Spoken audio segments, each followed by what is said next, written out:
Historias desde la línea podcast. 3 latinos, Gustavo Castaño, Mauricio Martínez y Esteban Ceballos, llegaron a jugar en el Royal de Montreal, uno de los equipos que hacen parte de la Confederación Este de la AUDL, y que podría decirse es el más alto nivel del Ultimate en el mundo. En este episodio te contaremos cómo lo lograron y cuál fue su experiencia desde adentro. Una oportunidad para conocer historias del disco volador en nuestra América y estar desde la línea juntos. Entonces, pues obviamente para cualquier jugador de Ultimate que esté concentrado en su deporte, eso es como pues, hacer parte de lo más profesional, del más alto nivel a nivel mundial. Entonces, pues, cuando él me preguntó eso en noviembre del 2016, para mí fue como chistoso, pero también sé que me lo estaba diciendo por algo, y efectivamente a los cuantos días me llegó un correo invitándome a las pruebas en enero. Esto es Historias desde la línea podcast. Relatos de los protagonistas del disco volador y sus paisajes sonoros. Nuestros podcasts son inspiradoras historias de no ficción que te llevarán a recorrer nuestra América con las voces de sus protagonistas. Creemos en el valor de la palabra y por eso nuestros episodios buscan la construcción de memoria y brindar reconocimiento a quienes hacen parte de esta comunidad del disco volador. Hacemos entrevistas e investigamos para traerte un relato contado en cápsulas sonoras de entre 20 y 30 minutos. En este episodio, nuestra reportera y guionista es Andrea Trujillo Rendón. Te damos la bienvenida. La UDL es una mezcla de atletismo y técnica, pero la característica principal es el atletismo. Un solo partido de AUDL te cansa como si estuviera jugando un fin de semana de torneo, 3 partidos diarios, ¿cierto? Juego Wizard, ¿cierto? WFR. Un solo partido te puede cansar de esa manera. Ahora teníamos fines de semana que jugábamos 2, que fuera de eso teníamos el viaje en carro 6 horas y luego otras 3, 4 horas para llegar a otro sitio. La AUDL, o la Liga Norteamericana de Disco Volador, se fundó en el 2012, 44 años después de que se creara el Ultimate en Estados Unidos. Cuando empezó la liga, solo 8 equipos competían en ella, y su expansión ha sido tal que actualmente se divide en 4 confederaciones: Oeste, Medio Oeste, Sur y Este. Y en ella participan 21 clubes de diferentes ciudades de Canadá y Estados Unidos.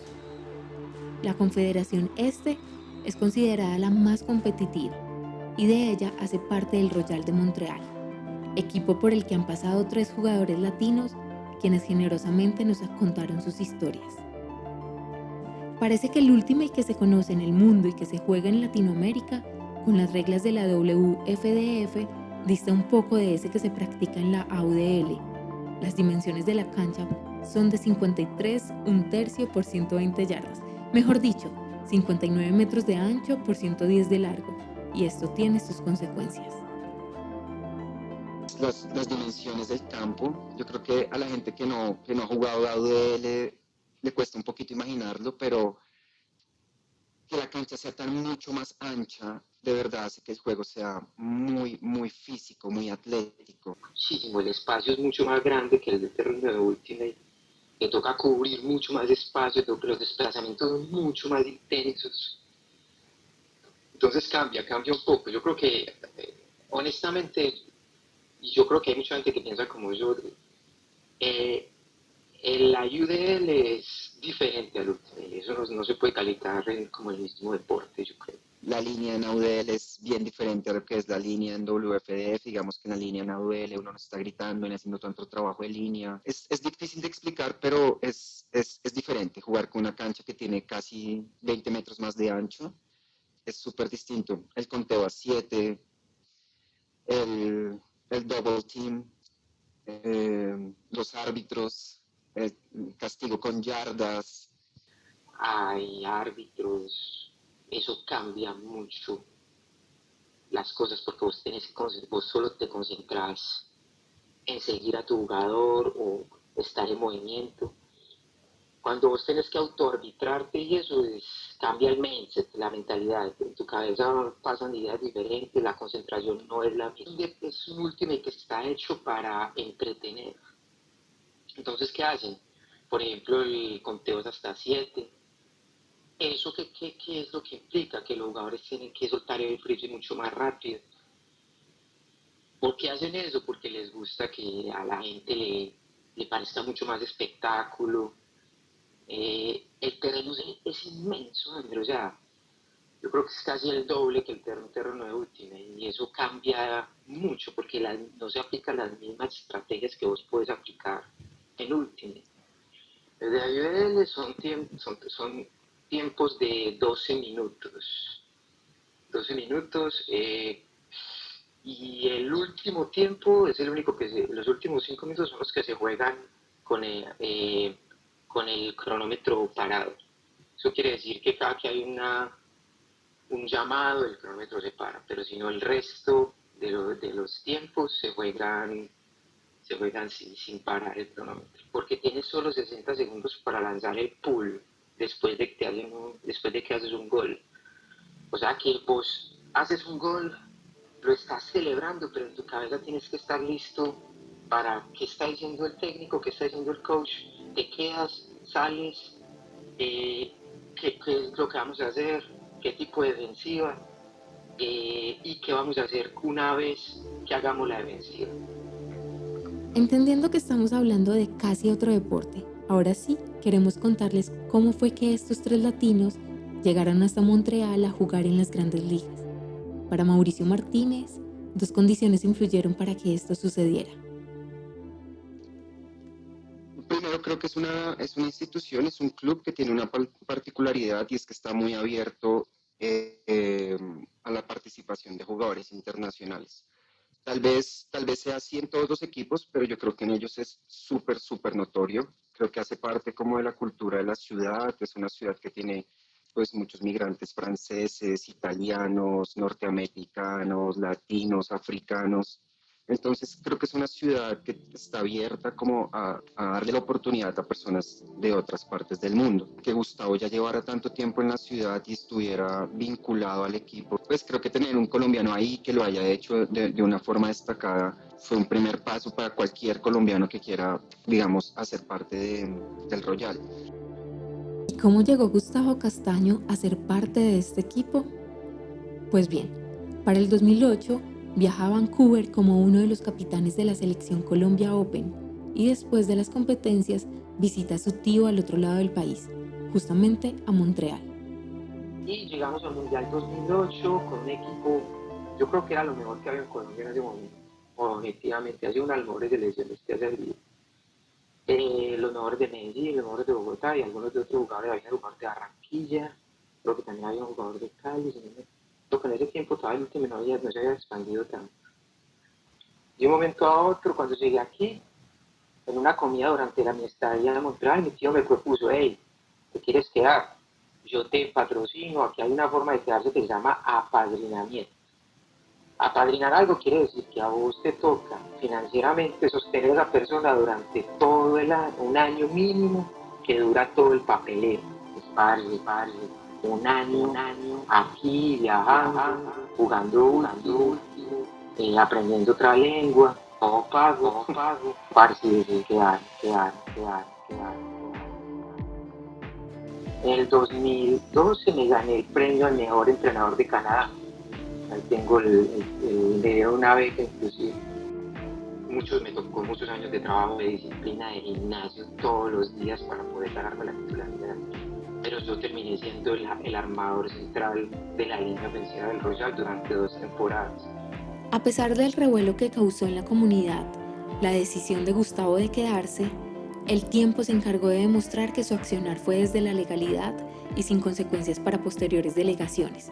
Y fue gracias a que él empezó a ser parte de la comunidad de Ultimate en Montreal que casi 8 años después invitan a otros jugadores para que hagan pruebas. Entre ellos, Mauricio Martínez, más conocido como Choco, capitán de Euforia, capitán de la selección Colombia que viajó con Gustavo en ese 2008, selección World Games en 2013 y 2017, en fin, uno de los jugadores más icónicos del Ultimate colombiano. estábamos un domingo en Pablo VI jugando y cuando ya habíamos terminado de jugar, Dan me preguntó que, pues, cómo me sentiría jugar en la UDL. Entonces, pues obviamente para cualquier jugador de Ultimate que esté concentrado en su deporte, eso es como pues, hacer parte de lo más profesional, del más alto nivel a nivel mundial. Entonces, pues, cuando él me preguntó eso en noviembre del 2016, para mí fue como chistoso, pero también sé que me lo estaba diciendo por algo y efectivamente a los cuantos días me llegó un correo invitándome a las pruebas en enero. Y bueno, yo tengo una cosa pues a favor que de verdad pues influyó demasiado en mi decisión de intentarlo y fue mi hermana vive en Montreal. Mi hermana vive en Montreal desde hace ya casi unos 8 años. Digamos que sumados esos dos factores, yo decidí como pasar una temporada, digamos, de vacaciones en Montreal a finales entre diciembre y enero, antes de los tryouts y finalmente llegaron las pruebas que fueron la primera o segunda semana de enero del 2017. Fueron unas pruebas pues muy cortas, ellos ya habían tenido pruebas en octubre, estas eran sus últimas pruebas, es decir, creo que ellos para llegar a esas pruebas de enero ya han pasado por 2 cortes previamente. Entonces yo llegué solamente pues a la última sesión de tryouts. Creo que no me fue tan bien, fue difícil, una cancha mucho más ancha, el conteo es mucho más rápido. Fue una semana de espera, en teoría iban a ser unos cuantos días, pero fue toda una semana de espera para saber si me iban a contratar, si me iban a dar o no la oportunidad. Eso fue duro.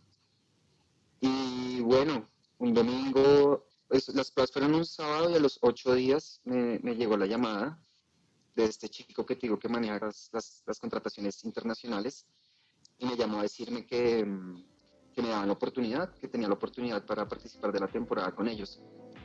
Para mí fue pues súper emocionante, pues nada, me acuerdo mucho estar en la cocina como en la hora del desayuno con mi hermana, con el esposo y pues cuando recibimos la noticia fue una gran alegría para los tres. Choco regresó a Colombia, renunció a sus trabajos y se dispuso a esperar el proceso de visado que se demoró más o menos 5 semanas. Pero pues bueno, esto es algo que tiene el Royal y es que es supremamente serio y organizado en términos de una abogada encargada de mi caso y la verdad todo funcionó muy bien, todo funcionó perfecto, me otorgaron la visa de trabajo, que es un detalle muy bonito que creo que pues muy poquita gente puede sentir el orgullo de eso y es que ese pasaporte viene con un permiso de trabajo que dice que tú eres un atleta profesional. Pues también está haciendo tryouts para ser parte del equipo de World Games. Entonces, pues una vez que recibí mi visado y una vez que sabía que quería ser parte de un equipo profesional de AUDL y que iba a viajar y que iba a abandonar el país, pues tenía que de alguna manera negociar esto también con los entrenadores de World Games. Entonces fue un año, pues para mí fue un año inolvidable, súper especial porque tuve la oportunidad de estar en 2 procesos de aprendizaje muy distintos, casi que deportes distintos, mecánicas muy distintas. Estaban conectados, no eran cosas que estuvieran distantes una de la otra, sino que para mí, obviamente pues obviamente creo que los líderes de los equipos nunca lo pudieron ver así, pero para mí era como A más B, no eran como 2 caminos separados, sino todo lo contrario. Digo esto porque cuando trato de pensar en la temporada de AUDL, pues no lo puedo desconectar de todo lo que estaba viviendo en el camino a los World Games de 2017.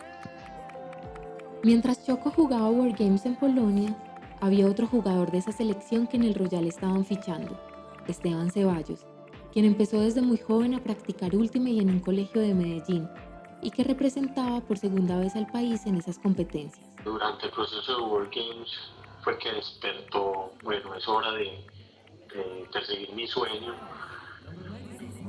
Tuve una lesión en la mano, que me quebré uno de los dedos, el dedo del medio, el dedo del corazón,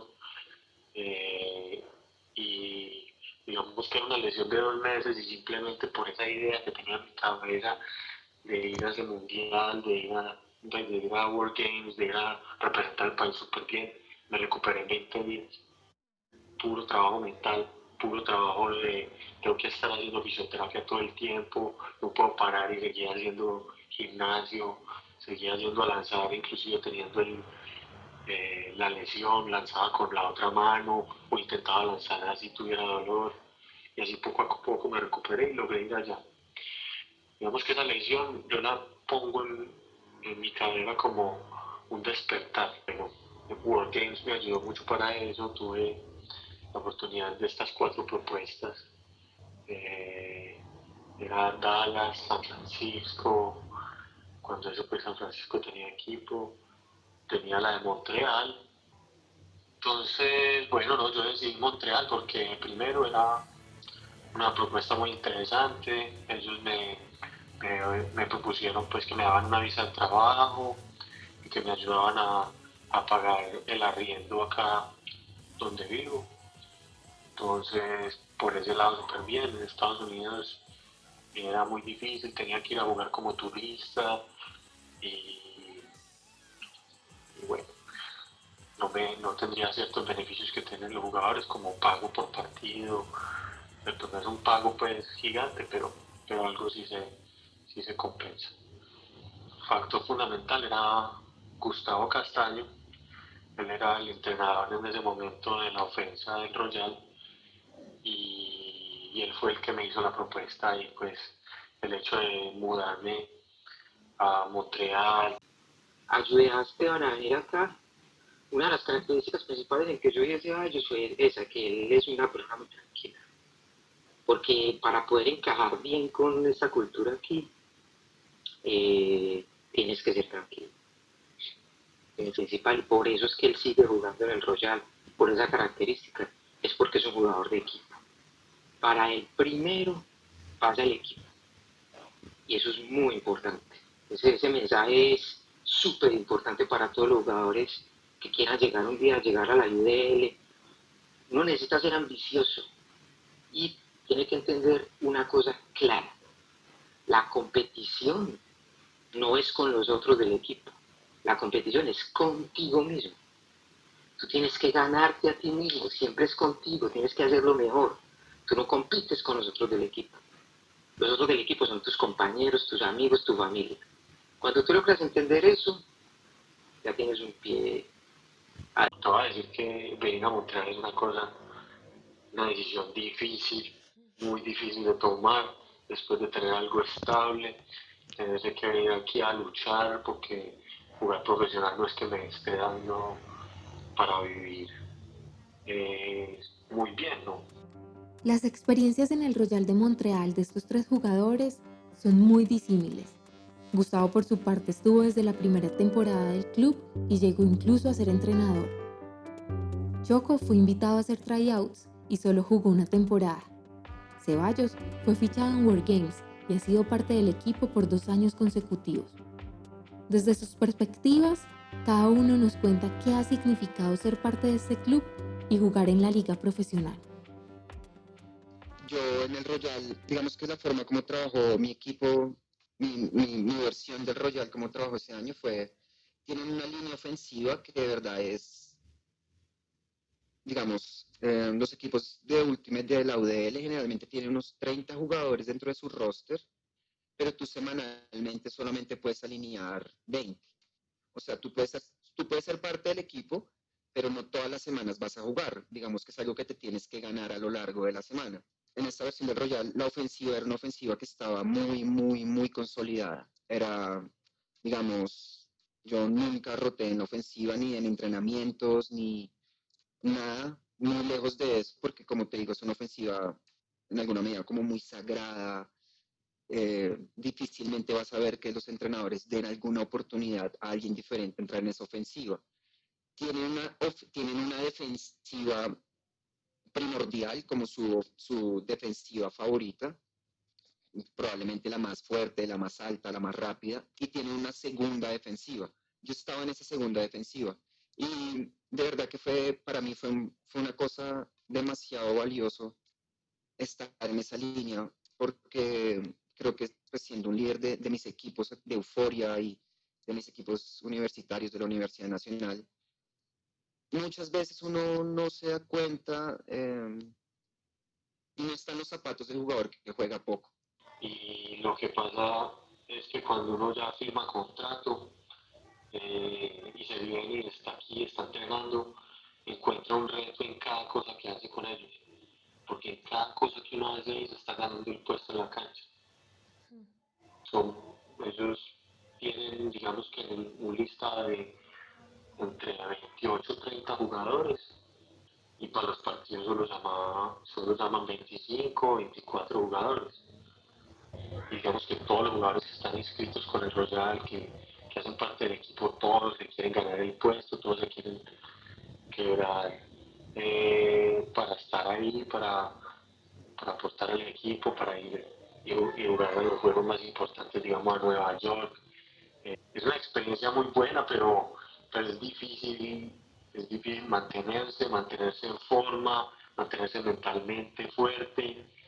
Afortunadamente me mantuve muy enfocado, fuerte mentalmente, entrenando, inclusive saliendo a lanzar, pese a las condiciones climáticas. Aquí hay mucha nieve, el invierno es muy fuerte, es muy frío, pero hay que superar todas esas barreras y salir adelante y continuar dándole duro entrenando. Adaptarse también a la cultura, adaptarse al equipo, gente nueva, muchos egos, porque si uno, digamos, en un proceso de World Games ve egos aquí, creo que vi 3 veces más, porque este es un tema de ser profesional y tener una fanaticada, por decirte así en números. Esa temporada que fue la primera, nosotros teníamos lo máximo que llegamos a tener en el estadio, eran 3.000 personas viendo. Y uno termina un juego y son niños, adultos pidiéndole un autógrafo, o sea, un manejo del ego bien fuerte. Pero ganarse la titularidad en un equipo de la UDL es muy complicado. Es muy complicado porque tú vienes de una cultura diferente, la lengua es distinta, hay muchos detalles que a vos se te pasan que a ellos no se les pasan. Hay una forma de jugar que es distinta y a vos te toca adaptarte a ellos no se van a adaptar a vos. Necesitas que tu vida se enfoque mucho en el Ultimate. Tú pasas todos los días hablando de Ultimate, entrenándote 2 días, casi 2 veces al día nos entrenamos nosotros. En la mañana íbamos al gimnasio y en la noche había práctica de lanzamiento o práctica de equipo. Quizás la recomendación más clara es la de encontrar tu propia voz, la de encontrar un rol dentro del equipo. Como encontrarle a cada jugador una posición y una utilidad dentro del equipo. No para lo contrario, no para decir, no, es que este jugador no hace esto, no, nada. ¿Cuál es la fuerza de este? ¿Cuál es la fuerza de este? Hay que ponerlo en este. Yo he mantenido mi rol y lo he hecho muy bien. Yo siempre juego en la defensa. Soy un jugador híbrido, pero ellos me quieren más como armador. Muchas veces paso a ser cortador, pero la mayoría del tiempo estoy como armador principal o armador reset, o sea, el dos. No fue fácil encontrar un rol en el Royal, aunque al final lo encontré y estaba pues feliz con ese rol. Y mi trabajo en esa defensiva era de llegar de primero del pool. Entonces, te cuento pues como una anécdota que para mí tiene pues mucho valor y es que pues obviamente la persona que está haciendo ese trabajo, o por lo menos yo, soñé con hacer un Callahan en ADL toda la temporada y literalmente me lo soñé, o sea, varias veces soñaba que lograba hacer ese Callahan, que pues lo trabajé mucho toda la temporada, de hecho logré hacer uno en entrenamiento con el Royal, pero en World Games contra Estados Unidos les hicimos un Callahan. Todo el año trabajé en defensa y haber conseguido ese Callahan contra Estados Unidos fue como un resultado obtenido de muchas horas de entrenamiento. Entonces, a eso es a lo que me refiero con el tipo de cosas, con que para mí una cosa sumaba a la otra. Para encontrar tu rol, entender a cabalidad la táctica y las estrategias del equipo es fundamental. Hay que cumplir mucho las jugadas al pie de la letra, digamos antes de cada juego, que me parece muy bueno. Yo que soy defensa me decían, listo, estos son los jugadores que usted va a estar defendiendo. Bueno, en el último y moderno, ahí se juega generalmente de dos formas. En la UD hay equipos que juegan con libro de jugadas, que es lo que llamamos nosotros el playbook, y hay otros equipos que juegan con libro de principios, que es un manual settings, que ellos llaman, hay varios equipos que lo tienen. Lo del playbook, todo el mundo lo conoce y ha evolucionado mucho. Las jugadas ya van cada vez más, no solamente el corte principal, ya muestran qué hacer después de ese corte, cómo, quién encadena y quién hace el punto al final. Y hay muchos libros de jugadas que también te dicen después en qué defensiva caes, porque es mejor hacer esa defensiva después de esa jugada. ¿Sí me entiendes lo que te quiero decir? Ya ha evolucionado hasta ese punto. Ya no solamente es qué jugada hacemos para el primer corte, sino cómo la continuamos, cómo hacemos el gol y si no somos capaces, en qué defensiva caemos de una vez. ¿Sí me entiendes? Ajá. Y hay otros equipos que van con principios, y yo estoy mucho más de acuerdo con los principios que con el playbook. Los principios son qué pasa si sucede esto en el terreno. Por ejemplo, vos haces el corte verde. ¿Qué pasa si después del verde no funciona? ¿Para dónde te tenés que ir? ¿Qué pasa si haces un corte al fondo? ¿Por dónde tenés que hacer el clear? ¿Qué pasa si en defensiva es lo mismo? Todos son principios de juego que hay que respetar. Dependiendo de la situación hay un principio, pero no hay una jugada clara que hacemos en el terreno. Por ejemplo, vos estás pegado a la línea y te están marcando, te están dando el forehand y te cortaron sobre la línea. Vos no la lanzás, sino es a la línea opuesta. Nunca puedes lanzar un largo directo por la línea. Competir en la AUDL no solo es jugar partidos y entrenar, también recorrer grandes trayectos. Vemos que todos los viajes eran programados por un buen equipo de logística, alquilamos carros y vamos y manejamos hasta donde haya que ir a jugar. A Gustavo le propusieron ser director técnico y decidió apoyar desde la línea el proceso para dedicarse a su trabajo como ingeniero. Pero un año después decide involucrarse de lleno. Y ya después, cuando logré equilibrar mi vida a nivel personal con mi carrera y todo, ya sí, el año que siguió, que fue hace 2 años creo que fue, estuvo el año pasado, no sé, me acuerdo, logré acepté ser el coach ofensivo. Fue una tarea bacana. Yo no te digo que a mí me gustó mucho. Es una tarea de lidiar con egos, porque en la UDL hay pelados con mucho talento, pero que todavía son muy jóvenes. En la UDL a los 30 años vos ya sos re viejo. Eso es muy bacano dirigir a ese nivel, André, porque hay una persona que es un coach que se ocupa solo del reglamento, hay otro coach que se ocupa de la parte psicológica, hay un coach que se ocupa de la ofensiva y de los tiempos fuera.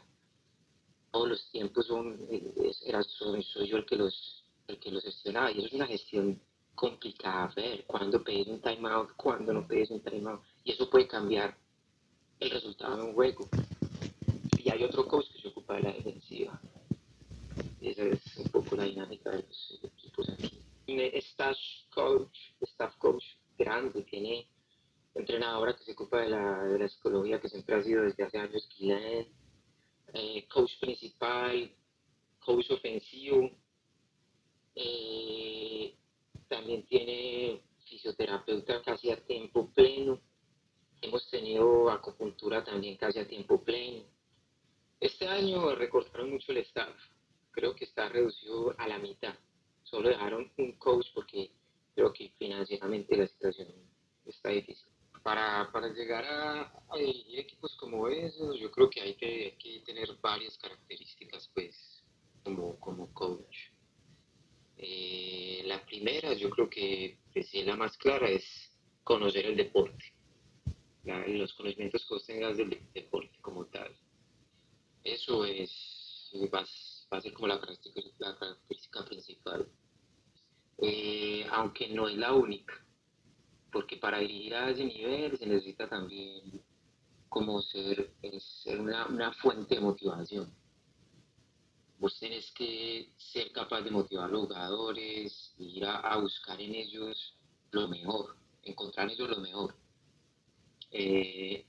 Y vos, hay una grande, inmensa diferencia entre dirigir a ese nivel aquí y dirigir en una cultura como la colombiana, porque aquí se dirige desde lo positivo. Aquí no aceptan como cultura que vos castigues, como, como hacían en Colombia. Si haces ese lanzamiento, o si te equivocaste, haces esto, o te toca banquear. No, aquí es siempre desde lo positivo hacia lo mejor, hacia lo positivo, buscando lo mejor de cada jugador. Aquí la moda en estos últimos 2 o 3 años ha sido la formación a nivel de psicología deportiva, donde uno va a conocer diferentes perfiles de jugadores y buscar cómo llegar a transmitirles un mensaje de manera más pedagógica, fácil y que para él sea mucho más lógico. Ellos que han vivido esta experiencia desde adentro resaltan algo que es fundamental para cualquiera que quiera ser parte de algún club, sea a nivel profesional o amateur, de la AUDL o de la WFDF. Reconocer la cultura del equipo. Y mientras nos cuentan sobre la cultura del Royal, nos ayudan a entender qué es eso. Digamos, son unos chicos crecidos en una cultura muy educada que evita el conflicto a toda costa, digamos, el reproche, el grito, ¿sabes? Ese tipo de cosas que están a veces tan presentes en nuestro Ultimate, en el Ultimate colombiano y en el Ultimate canadiense, pues por lo menos en el Ultimate de Montreal es algo que está totalmente mal visto, creo yo. Entonces, son chicos que se tratan con mucho respeto, hay mucha alegría, hay mucho positivismo, hay mucha buena onda. La cuestión es que en ningún momento se van a adaptar a tu forma de pensar y hay como 2 o 3 características sociales que son fundamentales para que te acepten. La primera, la puntualidad. Tienes que llegar a tiempo a todo. Lo segundo es lo que tú digas, lo haces. Si tú dices que vas a hacer eso, lo haces.